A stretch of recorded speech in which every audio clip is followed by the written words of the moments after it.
All right, in this video, we're going to talk about some more of the full functions of the remote for the Green Smart 2, which is a Travis fireplace, or the Pro Flame 2, which is a Mendota fireplace. Last video, if you haven't seen it, go back and check it. We talked about how to turn on your unit, how to turn on the pilot to a standing pilot mode, and we talked about the basic thermostat operations. Now we're going to talk about the remaining options that are on the remote. Here you see in front of us the Pro Flame 2 remote. We're going to go over just the simple basic buttons. The first one is going to be the power button, which turns the unit on and gives you all the other operations. The second button is going to be the thermostat button, which will allow you to go from a thermostat to a smart thermostat or to just using your remote as an on-off switch. And then at the very bottom is going to be the selector button, which will allow us to go through all the different options that are on the remote. And of course, this is just an up and down button to change the values either up or down. So let's get started. The first thing that we're going to look at is going to be down here at the very bottom. We're going to look at this right here. This is what we call the BTU turn down, or it's what we use to raise and lower the flame is what we'll think of it as, but it really just changes how much gas goes in.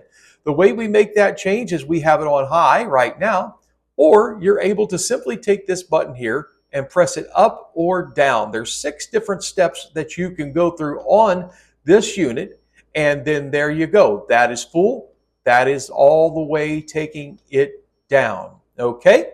The next thing that we're going to talk about is going to be the fan. As you can see, it looks like a little blower there. That is how you adjust your fan up and down.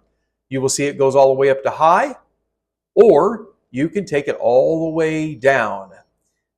There we go. And if we want it off, we can simply take it all the way down.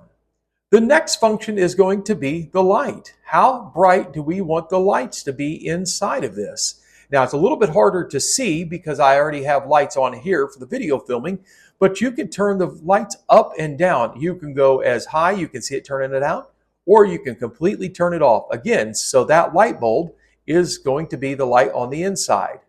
Now the back one, here we go, and we are back to the flame. On some remotes, they will have actually what's going to come up, and it's going to show a double flame on the far outside here. Let me see, I will pull it up on this remote to kind of show you what it looks like. If you go over and you go to auxiliary, if your fireplace had 2 rows of burners, you would be able to either turn it on or turn off the second row. So if your fireplace has that option, you will see this double flame there, and you are able to turn it on or off. All right, so that is going to be the basic operations on the remote to fully show that. On most remotes, you will find it listed at the top that will help you to see exactly what you have there. You have flame, blower, light, and then you're going to have what's called aux, which will turn off a back blower there as well. So, and again, the way that you find out if your remote is, your pilot is going to be set to come on, always look to see if you have either IPI or CPI. If it's in CPI, meaning it's on all the time, there will be a snowflake there even when you turn off the unit. All right, so that gives us a very good coverage of what to expect out of these remotes, all right? As you know, we're always here to try to help you out, but hopefully this has been a beneficial video for helping you to get along and stay warm this season.